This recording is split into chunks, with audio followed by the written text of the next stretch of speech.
Gaming Bolt presents 15 worst microtransactions in gaming. There's a ton to cover here, so let us jump right in. Evolve. The ambitious 4 vs 1 multiplayer game launched with a handful of hunters, 3 monsters, and a couple of maps. This lack of content quantity was only made worse with the announcement of the game's Season Pass. Each skin was valued at $3, each character at $7.50, and $15 for the new monster. Call of Duty Advanced Warfare Drop Packs. Call of Duty Advanced Warfare's drop packs offered up various customization options and powered up versions of its arsenal. They were decent rewards but could be avoided completely. The DLC changed this, making the explosive blunderbuss weapon only available after earning a certain amount of drop packs. Train Simulator 2015. Games are usually $60 to $80 in price, and we're perfectly fine with that. Train Simulator 2015 clearly thought that players weren't happy with paying that much money, so they threw in $4,000 of DLC, each priced at roughly $20. The Hunter, hunting licenses. A game called The Hunter would usually lead most players to believe that they can hunt all sorts of game, but The Hunter is a very different approach. This free-to-play game allows you to shoot a deer or mule, but you must pay for a hunting license in order to hunt anything else. Team Fortress 2 Keys. Spending real money in Team Fortress 2 will buy you a key. These keys can be used to open supply crates, which essentially amount to random drops. They will gift players with weapons and hats, but sadly are engineered in such a way that it's faster to buy keys than earn items. Candy Crush, paying to decrease wait times. For those of you who don't know, players are given a limited number of lives per day. After these lives have been used, they can either wait for them to regenerate or pay to play again. Most people seem to be impatient enough that they plunk down the $1 or $2 and get right back to swinging their lollipop hammer. Dead Space 3, crafting hidden behind paywalls. Dead Space's combat hinges on using various unique weapons to dismember and brutally eviscerate the nightmares known as necromorphs. Dead Space 3 decided to take this great feature and diversify it.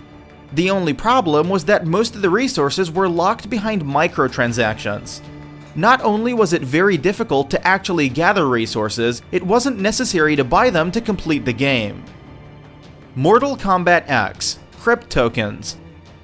Players save up crypt coins earned in battles and can then spend them to crack open a tombstone to get a random reward.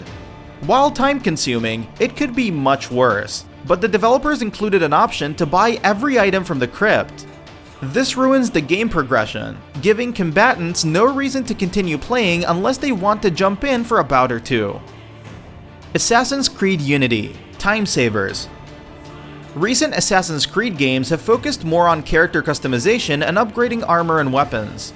Ubisoft clearly thought that playing to earn this gear was too much for some players, because they made the entire game's arsenal purchasable. They called this a time saver, implying that it grants gamers with immediate access to the title's best weapons. Guitar Hero Live, microtransactions. Guitar Hero Live has something called the Guitar Hero channel. What it really is a loop of some music videos that you can play along to. You can't just choose the song you want, unless you buy a song pass that allows you to choose what songs you want to rock through. Destiny, emotes. When Destiny launched, it quickly became the new place to play for Call of Duty players who were beginning to lose interest. Apparently, Bungie's latest triumph wasn't making enough money, because emotes and dances are now purchasable with in-game silver. Metal Gear Solid 5, FOB Insurance. Metal Gear Solid 5 is a near-perfect game. The forward operating basis tried to take this concept and apply it to the game's multiplayer. However, the inclusion of FOB Insurance Service, which guarantees players that they will be compensated for any losses due to attacks on their forward operating base in multiplayer, is downright pathetic and absurd. War Thunder, backup planes. In this game, you can only spawn a plane once per game. If you want to take that particular jet for a joyride, you have to dish out some cash. Each respawn in a plane you already flew costs money. While this could be a way to push players to try out all the game has to offer, it just doesn't make sense to gate so much of the game behind currency. Heroes and Generals, pay to name. This one seems almost too trivial to believe. When a new soldier steps into your barracks, he is given an auto-generated name.